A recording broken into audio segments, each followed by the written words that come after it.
Hi hello friends, இன்னைக்கு மார்கழி 6வது நாள். இன்னைக்கு புளியோதரை பண்ணி கோவிலுக்கு கொண்டு போறோம். அதுக்கு ஃபர்ஸ்ட் இந்த 115 கிராம் புளிய சுடு தண்ணியில ஊற வைக்கிறேன். 1/2 கிலோ அரிசியோட சாதத்துக்கு தான் புளியோதரை செய்யறேன். புளியோதரை பொடிக்கு 6 டேபிள் ஸ்பூன் மல்லி, அது கூட 1/2 டேபிள் ஸ்பூன் மிளகு, ஒரு 7 வரமிளகா போட்டு நல்லா செவக்க வறுத்து ஒரு தட்டுல கொட்டி வைக்கிறேன். அடுத்தது 4 டேபிள் ஸ்பூன் கடலைப்பருப்பு, அதுவும் செவக்க வறுத்து கொட்டி வைக்கிறேன். அடுத்தது 2 டேபிள் ஸ்பூன் உளுந்து, அதுக்கு ஃப்ரை பண்ணி ஒரு பாதி வரும்போது 1 டீஸ்பூன் போல வெந்தயம் சேர்த்து நல்லா ஃப்ரை பண்றேன். ஃபர்ஸ்டே வெந்தயம் நம்ம உளுந்து கூடவே சேர்த்தோம்னா வெந்தயம் வந்து சீக்கிரமா ஃப்ரை ஆயிடும். கடைசியா 4 டேபிள் ஸ்பூன் வெள்ளை எள்ளு, கருப்பு எள்ளு எடுத்துக்கலாம். நல்லா பொரிஞ்சு வரும்போது நம்ம தட்டுல கொட்டிக்கலாம். இப்ப இதை ஆற விட்டு நைஸா இல்லாம கொரகொரப்பா பிரிச்சு எடுத்துக்கலாம். இப்ப அடுத்தது புளி காய்ச்ச போறோம். அதுக்கு கொஞ்சம் தாராளமா எண்ணெய் விட்டுக்கோங்க. அதுல 1 டீஸ்பூன் கடுகு போட்டு பொரிஞ்சதும் ஒரு 4 வரமிளகா சின்ன சின்னதா கட் பண்ணி வச்சிருக்கேன், அது போட்டுக்கோங்க. அது கூடவே 2 டீஸ்பூன் உளுந்து பருப்பும் 2 டீஸ்பூன் கடலை பருப்பும் போட்டு நல்லா செவக்க வறுத்துக்கணும். வறுத்து வந்ததுக்கு அப்புறம் ஒரு கைப்பிடி அளவு கருவேப்பிலை, அது போட்டு பொரிஞ்சதுக்கு அப்புறம் நம்ம கரைச்சி வச்சிருக்க புளி தண்ணி ஊத்திக்கலாம். கரைச்சி ஃபில்டர் பண்ணி வச்சுக்கோங்க. அது மெதுவா ஊத்துங்க. இப்ப அதுல 1 டீஸ்பூன் போல மஞ்சத்தூள் போட்டுக்கலாம்.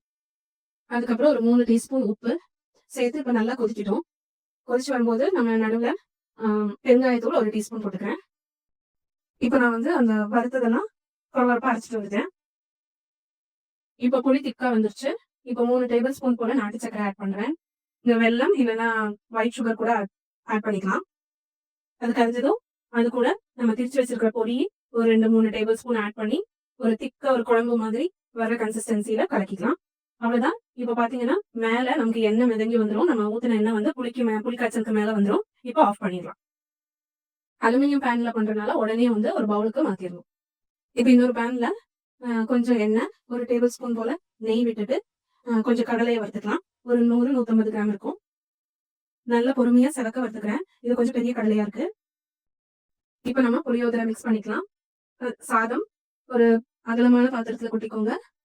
ஃபர்ஸ்ட் அந்த கடலையில இருக்கிற எண்ணெய் ஊத்திக்கலாம். அப்புறம் 1 டேபிள் ஸ்பூன் நெய்யும் ஊத்திட்டு மிக்ஸ் பண்ணிக்கலாம். அது கூட நம்ம புளிக்காய்ச்சல் ஒரு 3/4 போடுறேன். அப்புறம் நம்ம வறுத்து வச்ச கடலை, அப்புறம் அந்த பொடி ஒரு 2 டேபிள் ஸ்பூன் போடுறேன். போட்டு ஃபர்ஸ்ட் நல்லா கலந்துக்கலாம். ஒரு கைப்பிடி அளவு பச்சை கருவேப்பிலை போட்டுக்கலாம். அது கூட 1 டீஸ்பூன் உப்பும் போடுறேன். போட்டு நல்லா கலந்துக்கலாம். இப்ப புளி கொஞ்சம் பத்தாம தோணுது, அதனால மீதி இருக்கிற அந்த புளி காய்ச்சல ஊத்தி திருப்பி 1 டேபிள் ஸ்பூன் போல புளியோதரை பொடி போட்டு நல்லா மிக்ஸ் பண்ணிக்கலாம். இப்ப நல்ல டைம் ஆயிடுச்சு. பேக் பண்ணி அம்மா கோவிலுக்கு கொண்டு போறாங்க.